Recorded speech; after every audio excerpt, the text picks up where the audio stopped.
Hello and welcome everyone back to Ruslan's Bortnik YouTube channel in English. My name is James Talberg and I'm here today again with Ruslan Bortnik.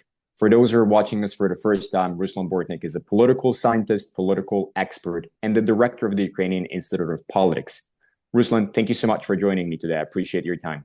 Thank you for help, and thank you for invitation, James. Absolutely. Guys, I just want to make a quick introduction. Why are we doing those videos? We're discussing the latest updates and trends about Ukraine. We want to provide you factual information and data that you're not going to find on mass media channels or news channels. That's exactly why we want to give you as much as possible honest information from the Ukraine, from the front line, and just in general, what are the trends that Ruslan is going to help us to break those down for you. Ruslan, I want to start with the situation on the front line. I want to start with positive news. It looks like Ukrainian forces are able to slowly liberate their Kharkiv region on the northern part of Ukraine. Those are small advances, but it still looks like they're advancing and slowly getting closer to the administrative border between Ukraine and Russia in the Kharkiv region, or Kharkiv Oblast, as Ukrainians are calling them. Okay, we'll try to talk about this, and friends, we will add a lot of details, the most modern details, the freshest information for today, what is going on in Ukraine. So don't forget to subscribe for our channel, and don't be ashamed to write down your questions. This is a general map of Ukraine. As you see, it's the general borders of Ukraine. I will try to describe it very fast to show you this is our country, Ukraine. This is Crimea, is also part of Ukraine. This is general map of Ukraine. The red painted part of Ukraine, it's a Russian occupied territories, occupied by Russia from 2022 till nowadays. Russia captured more than 110 1,000 square kilometers of Ukrainian territories. These territories are bigger, for example, than Hungary, in 2 times or even 3 times bigger than Switzerland. It's like a middle European country. It's occupied territories. It's like a middle-sized European country, and 5 Ukrainian regions Russia claimed. Such her own regions. Russia included to her constitution Crimea, Khersonska, Zaporizhia, Donetska, and Luganska oblasts of Ukraine, and there is still a very hard fighting in these lands, in the border of these lands, and Russia is trying to capture the last parts of Donetsk Oblast, which is under control of Russia on 60%. Russia is trying to capture the last part of Zaporizhia Oblast, which is under the Russian control on over 75%. And Russia is trying to go to Kharkiv Oblast and Dnipropetrovsk Oblast in her own military operation. If we are talking about the Kharkiv Oblast, we have 2 major operations. The smaller one, it's a Russian offensive operation on a Kharkiv direction. Ruslan, can we get a closer? Yeah. I will show. It's Russia during this year was trying to go closer to the city of Kharkiv. It's the second largest city in Ukraine. And Russia is continuing her offensive operation long months, but there was no success from Russian side.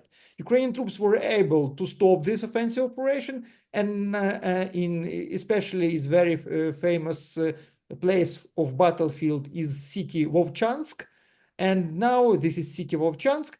And now Ukraine is slowly but pushing back Russian forces from these lands to the Russian territory. And of course, and there is a small success in different directions in this counteroffensive Ukrainian operation. But still, Russia is controlling near 200 square kilometers in this in Kharkivska Oblast in north direction. And I think Russia will try to keep these territories for future because she is prepared for occupation for Kharkiv city, which is very important in Ukrainian political map from economical, social side also. But the Russian presence in this region is going down. And the second part, of course, it's a Kursk. Of course, it's near in opposite of Sumska Oblast, but Kharkivska Oblast is very often using in this operation in Kursk region. Also, it's two connected operations: Kursk operations and Kharkiv operation. It's two connected operations. And there is no significant changes in Kursk, but the Kursk is the region when we are waiting for the use of North Korean troops. And today we have a first news that North Korean troops were used in Kursk direction, but in very small amount, in very rare case, and it's just an exercise using of these troops. But we are waiting and looking for the massive use of North Korean troops in this region of Kursk Oblast and Sudzha Oblast. Ruslan, can I ask you a simple question in terms of the North Korean soldiers? How are they communicating and cooperating with Russian soldiers? I mean, they would need probably translators. How are they managing that cooperation together? Russia has a very strong ties, political, economical, and even cultural ties with North Korea. It started from Soviet Union times, because as you remember, in Korean wars, the Soviet Union was on the side of North Korea. Soviet Union soldiers, especially pilots, fight a lot in the skies, in the North Korean skies. So they have very tight connection, and I think it's not a very big problem to find the people who are able, in military complex, who are able to translate, who are able to communicate. Moreover, and from the practical perspective, are they just going to join combat teams of Russians? Like they'll just drop a few, or like whatever the quantity is of North Koreans to join Russians, or they will form their own combat teams, forces, battalions that will operate obviously in cooperation with Russian forces, but just as an individual team? I don't think that North Korean troops will be mixed with the Russian troops. I think they will obtain special directions for their offensive or defense operations, and they will obtain special goals, tasks, and directions, and they will be under the commander under the management of North Korean officers. That makes sense. Yes, I don't think that Russia will split these troops for small unities and mix it with the Russian force, because of course it could lead to a very big problem with communication in the situation of the war. The Kursk region. A few months ago, we talked that the goals on the Ukrainian side to capture some of the Kursk land was potentially to have advantage points with the new elected president in the United States when the negotiations between Ukraine, Ukrainian Western allies, and Russians will start. Ukraine was able to hold that land up until the election. The election is happening today. The ballots are open, and we're ready to see who's going to be the new elected president tomorrow, or maybe even by the end of this day. Would you say that Ukraine succeeded in its strategic goals to hold that land, to have advantage in the future negotiations, or what's going to be the plan from now? Ukraine achieved her main goal in this operation. We are able to keep these lands till the American presidential election. And it means that Russia can't look like a winner in this war. Till the time when Ukrainian forces are on the Russian lands, Russia cannot say that we are absolutely winning the war and Ukraine and the West has to accept all Russian demands. So the political role of this Kursk operation is huge. But the negotiations, new negotiations between Ukraine and the United States, new administration between Russia and Ukraine, United States, new administration has not started yet. And we don't know when it will be started in the future. So for Ukraine, it's very important to save these lands till the moment of the beginning of that negotiations, not only for the election day, but for the time of building of new administration and starting of that negotiation. And the actual time of the start of negotiation, but definitely that. Yes, Yeah. and Russia clearly understands it. So the North Korean troops, it's a Russian last attempt to withdraw Ukrainian forces, to kick off Ukrainian forces till the start of that negotiations. So the main goal of the North Korean soldiers will be to help Russians to liberate Russian land. Yeah, and to in this way to show that we are winning that war, and you should to accept our demands. Can we move to the southeast region?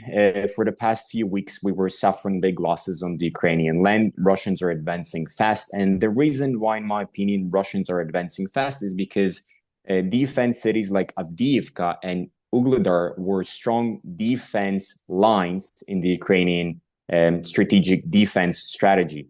Once these cities were captured, Russians have advanced pretty fast.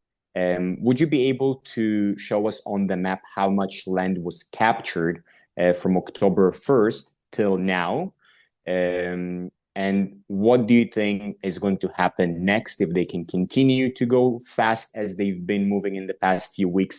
Or Ukraine has any other defense cities or settlements that they can use to balance that fast advancements of the Russian troops? I'm trying to mark Avdiivka the first. You see, it's Yep. a neighborhood of Donetsk city. It's very close to Donetsk city. And Ugledar in the south. And I am giving back the map for the 1st October of this year. You can we will see the progress of Russian forces in this war. And from in the numbers and in the territory, look, the 1st October of 2024, Russia was captured 110 square kilometers, 2,000 square kilometers, and 220 square kilometers. 110,000 and 220 square kilometers. And from that time, just look on the map and for the number. From that time, for only some bigger than a month,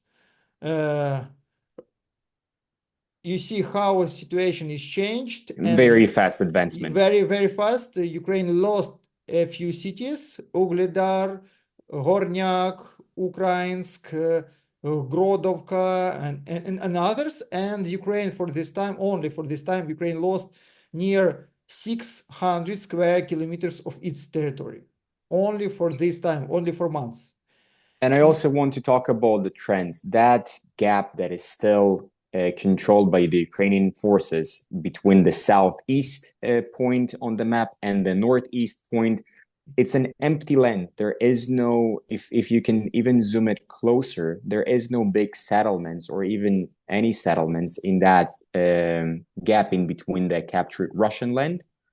Is it going to be? Yes, I will show you an additional problem. You should see this so-called Kurakhovo pocket. Exactly, and it's empty. There is no big settlements. Kurakhovo is very important city in this area from military and from economical side, because there is a very big power plant in this city, and this city was one of the main in Donetsk Oblast in previous time from the energy point. And you see how a situation is changed during the last months, and Russia is trying to surround this city and to capture all these big territory. Moreover, it looks like they have an opportunity now to close the loop from the left side and from the right side. And you can see that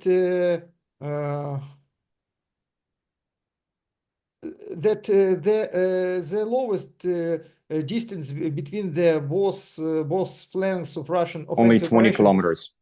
Less than 20 kilometers. Less than 20 kilometers. So it looks like Ukraine can lose all these territories from the nearest time, all these territories from the nearest time. Then Ukraine can lose the region of Velika Novosilka, because the last day, it's not in this map. The last day Russia is trying to surround Velika Novosilka, to cut the ties between Velika Novosilka and the Pokrovsk, to cut this line.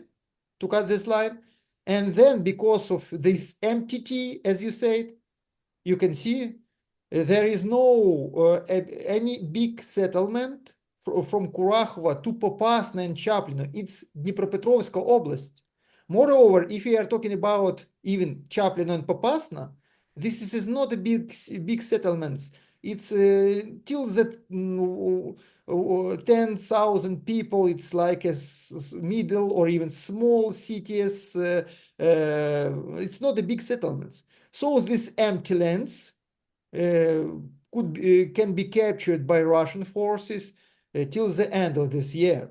So if the Russia will be able to capture these lands, for example, these lands, the Pokrovsk, Gulay-Pole, it's Zaporizhia Oblast already, Russia will be able to start the offensive operation to the north, to Kramatorsk and Slovyansk. They are two last big cities of Donbass, which are under the control of Ukraine. And Russia will be able, I will show you in the bigger map, and Russia will be able to go to offensive operation to Zaporizhia, which is also claimed like a Russian lands. And that were added to the constitution. But yes, due to the Russian constitution. It means that the next year, 2025, if there will not be a peaceful resolution, the fights will be somewhere around Kramatorsk, Slavyansk, and around Zaporizhia. And Russia, of course, will go forward to the Dnipropetrovsk region, which is Dnipropetrovsk and Zaporizhia. They are two main industrial cities in Ukraine, which are industrial heart of Ukraine now. And losing of this city, or even the big fights around this city, will make a significant, extremely negative influence on Ukrainian economy and Ukrainian military-industrial complex. Will that mean that Ukraine will get into a political crisis once the Russian forces will get close to Dnipro city? Maybe, and exactly, we will need much more support from our Western partners in this situation. I'm talking about the supplies and so on. Are the Western allies ready and understand the situation on the ground and ready to support more and provide more help and aid to Ukrainians? It looks like our Western supports is extremely busy or their internal problems now. And exactly, I mean, the biggest ally. Yeah, situation will be more clear after presidential election in the United States and after the forming of new administration, maybe.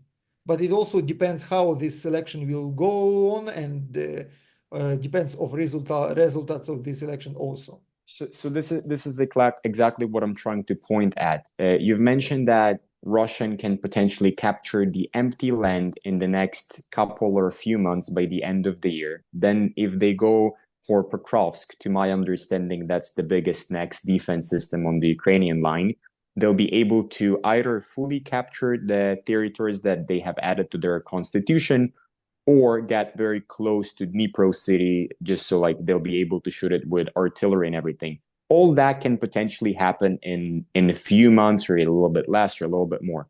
During that time, the new elected government is not going to be either formed yet, and if it will be, I doubt Ukraine will be first in line to deal with. So we're talking about a very tiny line between the formation of the new elected the formation of the government for the new elected president, and that potential strategic crisis for Ukraine. So Ukraine can potentially get into that crisis even before the new government will be formed. Maybe you're right, but I want to show you one more map, and I hope you see this map. Do you see this We map? don't see a map yet. You have to click on the picture so it will zoom in. So far, we see multiple photos. Do you see it? No? Not yet. It's just multiple photos. Okay. Okay. Maybe now do you see it? Yes, now we can see This is a map which was posted by the Bild, the German, one of the leading German mass media, and they called it the main goals of Russian Federation for the next years. It's a good presentation of possible Russian goals. I think it looks very realistic. Of course, Russia is postponed now, is not in time in this offensive operation because till the end of the 2024, due the build, Russia was going to achieve to capture all the Donbas region. Russia hasn't achieved it, but in general map, in general view, if we are talking about, for example, 2026, like a year when Russia is going to achieve the Pavlograd, Dnipro, and Kharkiv, and of course Zaporizhia, it's quite possible, plans for Russian Federation. And after it, Russia will start or achieving the half of these goals. For example, if Russia will capture all the Zaporizhia Oblast and Donetsk Oblast, Russia could show a readiness to negotiation. Maybe Russia will say, yes, we are ready to negotiate. We captured all our goals. If you will not accept our ultimatums, we will continue this situation till the end, and so on and so on. In Ukraine, the situation is very dependent from the international support. Ukraine almost reached our limits. If we are talking about economic, if we are talking about demography, we reached our limits. And the continuation of the war, and of course the escalation of the war, will need much more resources for our Western partners, or Ukraine will be losing this war. To be honest, many Ukrainian politicians and political experts last day widely and openly in the public, they are saying that we are losing this war. We are losing this war. And if there will not be any game changer, the Ukraine will lose this war. And in the end, Ukraine will need to accept a bigger part of Russian demands. But everything is dependent on our Western partners. Ruslan, thank you so much for your comments today. And guys, I just want to let you know that you can leave us comments and let us know if you have any questions or any topics that you want us or Ruslan to discuss and give you more information about what's happening in Ukraine. Ruslan, thank you again. Thank you, James. Thank you again, friends. Thank you for watching this video. Don't forget to subscribe, and see you in today's as usual.